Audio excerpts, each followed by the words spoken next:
Hello there and welcome to today's video. So today we are in the garage and I promised to show you guys how I pack. I did want to show you this item that I that I sold. So I have this frame or mirror that I sold. It doesn't have anything on the back.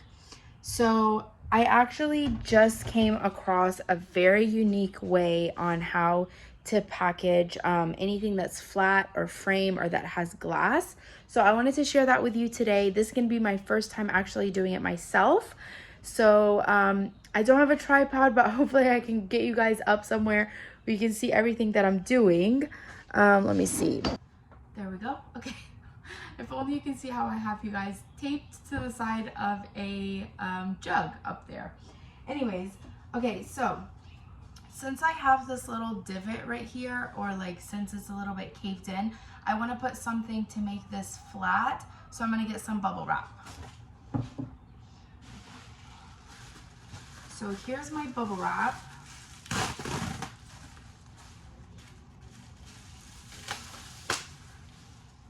And I'm just gonna fold it once and then stick it in there like that. I want to keep this as flat as possible. So if I'm going to fold it, I want it to be as even as I can get it. Just like that. Now this is flat like that. If I wasn't going to do this trick that I'm going to show you guys, I would normally like fill in these gaps, because like I said in my previous packing video, you want to make the piece as solid as possible without having any extra pieces that are hanging out that could be a weak point for your item. So usually if I weren't going to do this trick that I'm going to show you guys today, I would have something to fill these areas in to make the piece as solid as possible, but that's not necessary for today.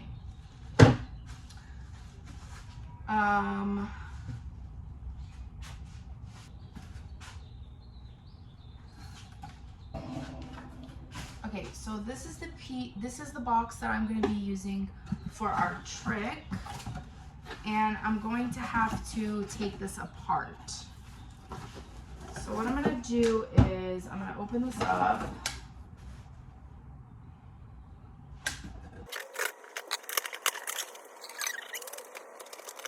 I'm going to cut all these panels, these 4 panels off, to see which one I need. Which it looks like I might be needing the skinnier ones. So when you open this up, you're going to have the skinny side and you're going to have the wider side. I think I need the skinnier side for this particular item. So I will save these for a different project. And then what you're going to do is you're going to put your item inside the 2 pieces of cardboard like so, and then you're going to tape it all around.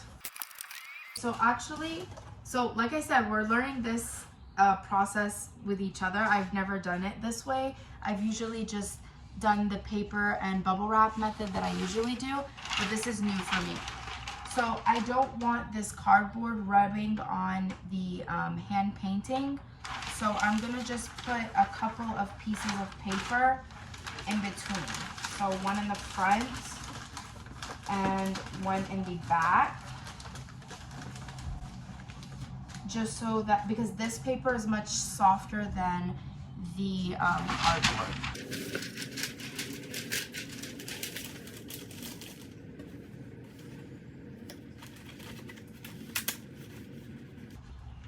Okay, I do, and by the way, I've received packages like this before, so I know how it's supposed to kind of like look.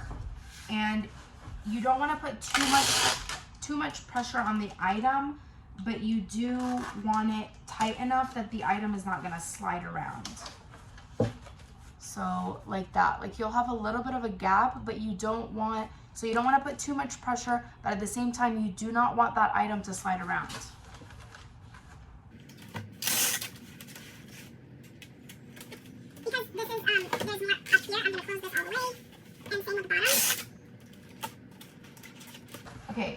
So that's that in there. Now, this might seem redundant to put bubble wrap around here since it's in the box. I like to put bubble wrap because bubble wrap absorbs shock of dropping or throwing or squishing. So I am still gonna wrap this with bubble wrap, and because I know that the box that I have is much bigger than this item, I'm gonna use my bigger bubble wrap because it'll take up more room in the box with less weight. I'm gonna use this bubble wrap with the bigger bubbles versus this bubble wrap with the smaller.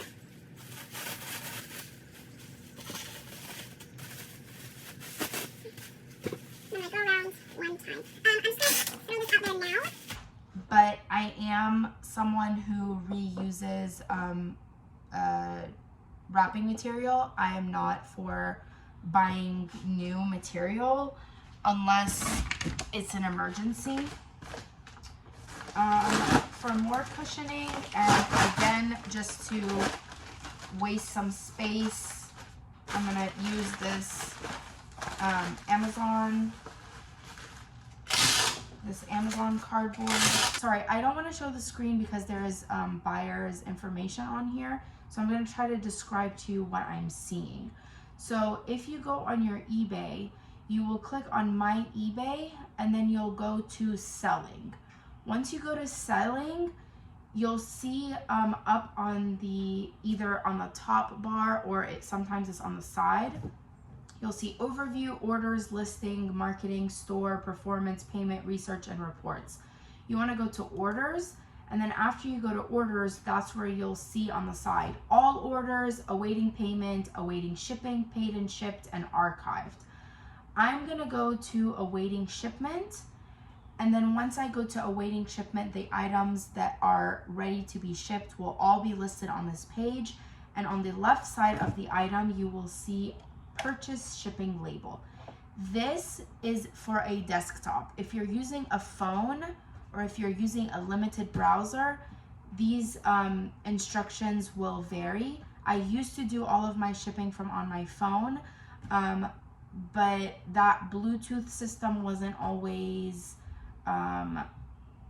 very stable, and a lot of the times I was finding myself losing labels and having to repurchase labels. So we don't want to do that. So I switched to the browser, and I will show you my printing system when we get to that point. So usually what I like to do is estimate the weight of the item in my listings. So what I do is I always have a scale with me in my photo box, and I have one here on my packing table. This is the Accutex weight. It's up to 50 pounds, and most resellers use this one. So what I do is when I'm taking pictures, I will weigh the item, and then depending on how heavy the item is, if it's under 3 pounds, I will add 1 extra pound for packing material. If it's over 3 pounds, I will add 2 extra pounds for packing material. Again, that is trial and error, and that's the formula that I have found to work. I never want to overquote a buyer, but at the same time, this is a business, and I don't want to continue to pick up the extra shipping costs myself. So that is the method that has been tried and true for me. So anything that's under 3 pounds, I just add 1 pound because I know that's how much material I will need to ship. And if it's over 3 pounds, I know I need 2 extra pounds of material to ship. So that's how I do it. I estimate it. I haven't been wrong. If anything, I have to go up 1 pound, and it will take the shipping label from 50 cents to $1 extra, which in that case is not a big deal. But if we're talking $3 to $6 extra, then that's cutting into your margin. And like I said, at the end of the day, this is a business. So I have this weighted at 2 pounds. This is like a older listing, so I can tell you right now we're probably gonna have to up that.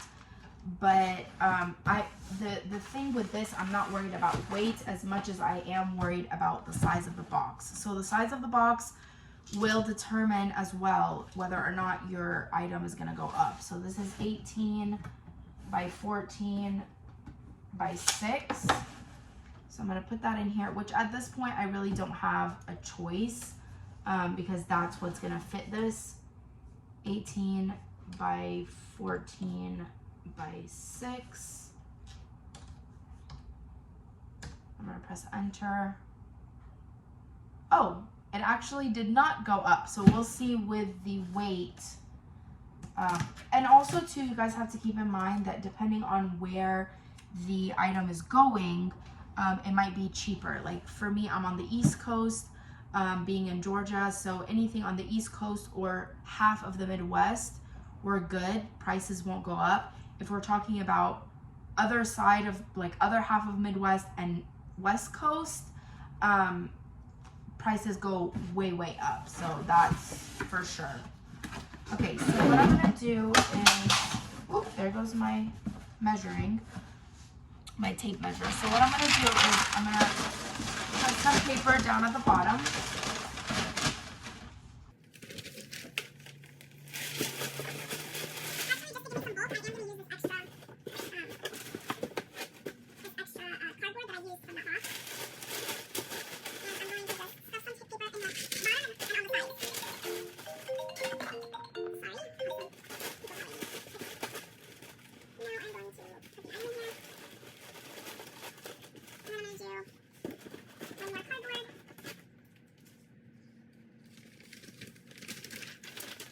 Paper on the top. You want the paper to be as crinkly as possible. Again, we're trying to create a pad that will absorb any shock from dropping or kicking or anything like that.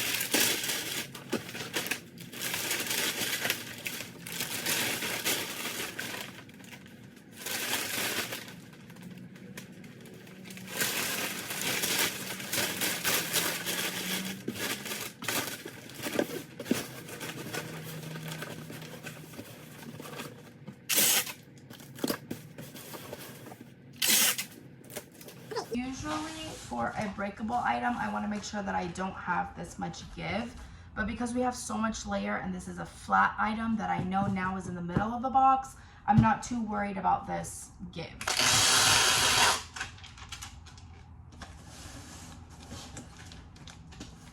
And as you can see, this is a recycled Amazon box. Okay. Besides this label that I'm going to be putting the new shipping label on top of, if I can't peel it off, I like to just scratch it out. And anything that's lithium battery like this, if you don't mark it out, they will return your package back. So I like to just make sure that it is all taken care of like that so that they know that there's no lithium batteries in here. Okay, so we have the dimensions already in. Now I'm gonna weigh it to make sure that we're not over. Okay, we are over. So I have 2 pounds, so I'm gonna have to switch it to 3 pounds. Okay, and that's another thing about eBay. So that put it way over. I went from $9 to $13, but like I said, this was an earlier one of my listings, and I hadn't gotten the formula down yet. So you live and you learn. You live and you learn. So 2 things about that. First thing, anything that comes to shipping, you round up. So this box was actually 17.5 by 13.5 by 5.5. I have to round up. So 18 by 14 by 6 is what I entered it in. The weight is 2 pounds, 10 ounces. I round up. You're more than welcome to put 2 pounds, 10 ounces is gonna be the same exact price. So everything that comes to USPS, you have to round up. That's number 1. Number 2, say I just kept it at 2 pounds and just went with the $9 label and shipped it off to UPS. If UPS weighs this and sees that your label is not matching the weight, they're going to charge your account for the difference. I would rather you have eBay charge you the difference, then USPS charge you the difference, because as a seller on eBay, you have a discount with USPS buying as an eBay seller through eBay.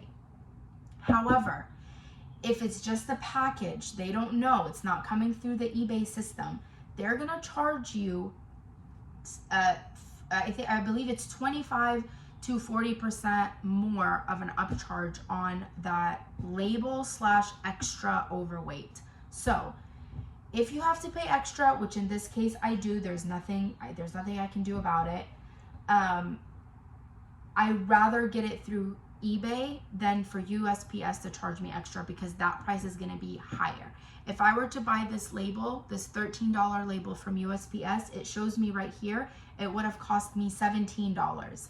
So eBay is saving me, well, this is really $13.33, and eBay is saving me $2.97. So, you know, I'm just giving you the roundup estimates. eBay shows you right here how much you are saving on your label by purchasing the label through them. So that's just a tip. Don't skip it. I've done it before. I've been stubborn before. Depending on how many I'm packing or the time, I know which items will be like just a few cents and I can just pass them through, and which ones won't. But again, that's just all based on experience. So now I have all of that in. Another tip and trick about packing, USPS does have certain size boxes that you can buy for free. I personally like to ship USPS priority mail, because that automatically gives you insurance on your item for up to $100 for both parties. So I, as a seller, if something happens on my end, I can file a claim with USPS, and same with the buyer on the other end. Me as a seller, I don't know if I said that, me as a seller and them as a buyer can file a claim if anything happens to the package up to $100. So they have these 12 by 12 by 8 that I order from them for free. They come directly to my house for free.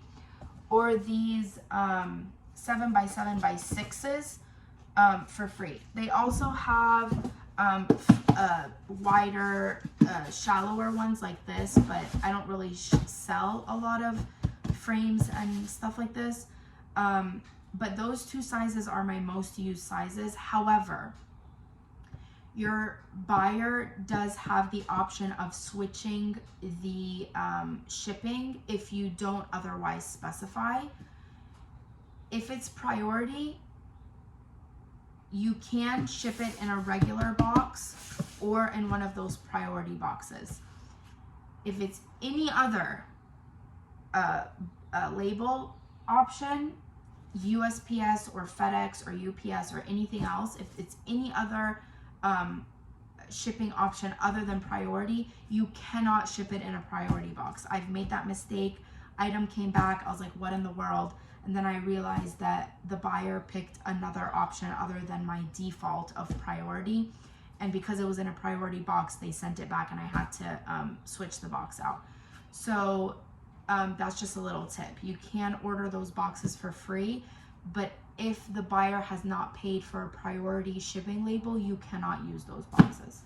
Anyways, so everything is ready. I'm gonna print shipping label, and after this comes out, I will show you my shipping. Again, I wanna just protect this buyer's information.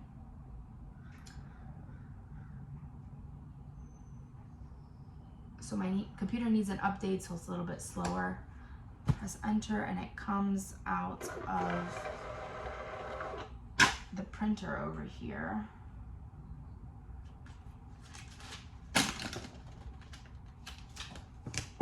Okay, and that is ready to go. Here I have the Mumbin.